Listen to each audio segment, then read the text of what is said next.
बिस्मिल्लाहिर्रहमानिर्रहीम। ये का नाबुदु व ये का नस्तईन। मेरे पाकिस्तानियों, आज शायद थोड़ी बात लंबी हो जाए, मगर आपको डिटेल से सुननी भी होगी पूरी, और फिर मुझे जवाब भी देना होगा। एक तो आपके जवाब सिर्फ वो दिल और उसके बगैर होते को हाथ से दिमाग से लिखा करें, ताकि आपको या मुझे लगे कि बात आपको समझ आई है या आप इसको अप्रिशिएट कर रहे हैं। जो भी जैसे भी आपको लगे तो आप उस पर जवाब अपना रिटन में दिया करो।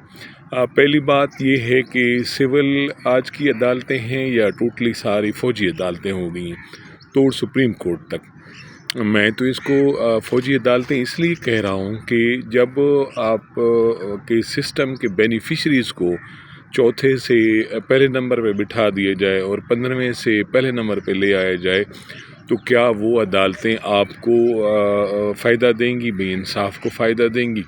मेरे ख़्याल के मुताबिक वो जो बंदा उनको लाया है अपने इस मनसब पे, तो वो उसका फ़रीज़ा अंजाम देंगी।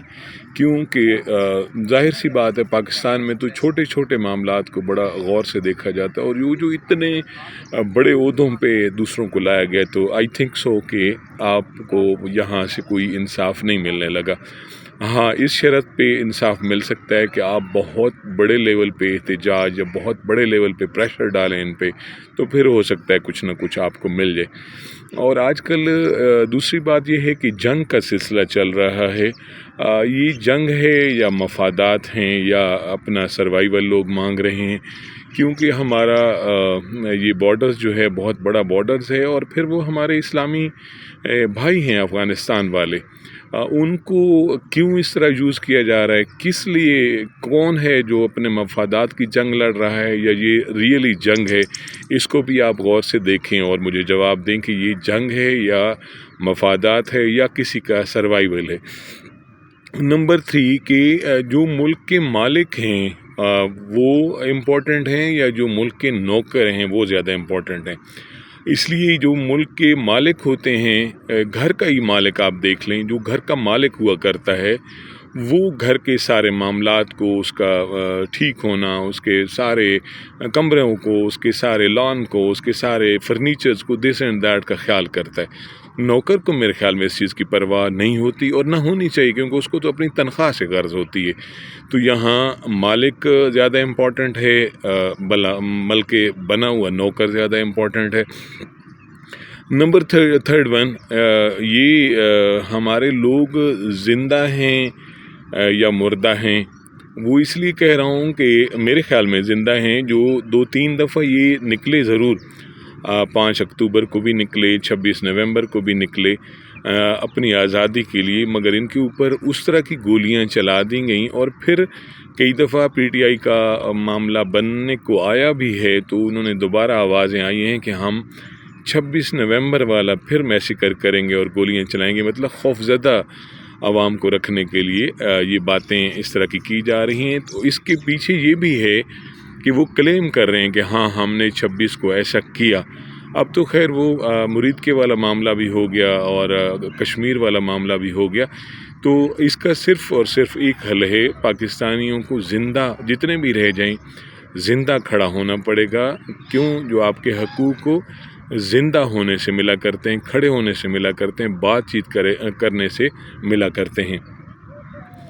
ये इसकी घर वाले, फिर मैं कहूँ कि मालिक कौन हैं और नौकर कौन हैं, ये हम पहले बात कर चुके। और एक और मैं कई दफ़ा बात ये करता भी रहता हूँ और फिर आज कर रहा हूँ। एक लोग होते हैं नज़रियाती और एक लोग होते हैं सियासी।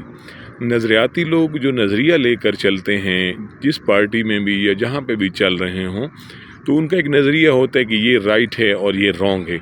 जैसे कि इमरान खान के साथ लोग नज़रियाती तौर पे चल रहे हैं, तो उनकी सोच अलग होती है, सियासी लोगों की सोच थोड़ी अलग होती है।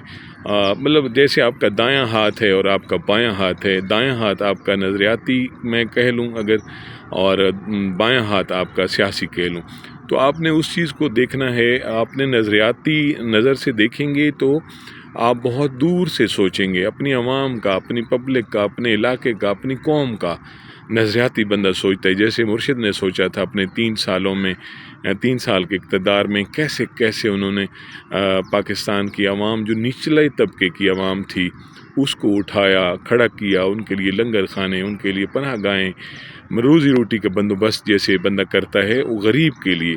اور غریب آدمی کو جب آپ اٹھا لیتے ہیں، جیسے خان صاحب چائنا کی بات کرتے ہیں اور کرتے تھے کہ چائنا نے نچلے والے طبقے کو اٹھایا اور کامیاب کیا اور ان کو ایک اچھی لائف میں لائے، تو آپ کی جو پاورٹی لائنز ہے وہ اس جگہ پہ پہنچ جاتی ہے کہ جب آپ خوش اسلوبی میں یا اس جگہ آپ کا شمار ہوتا ہے. آپ ترقی یافتہ ممالکوں میں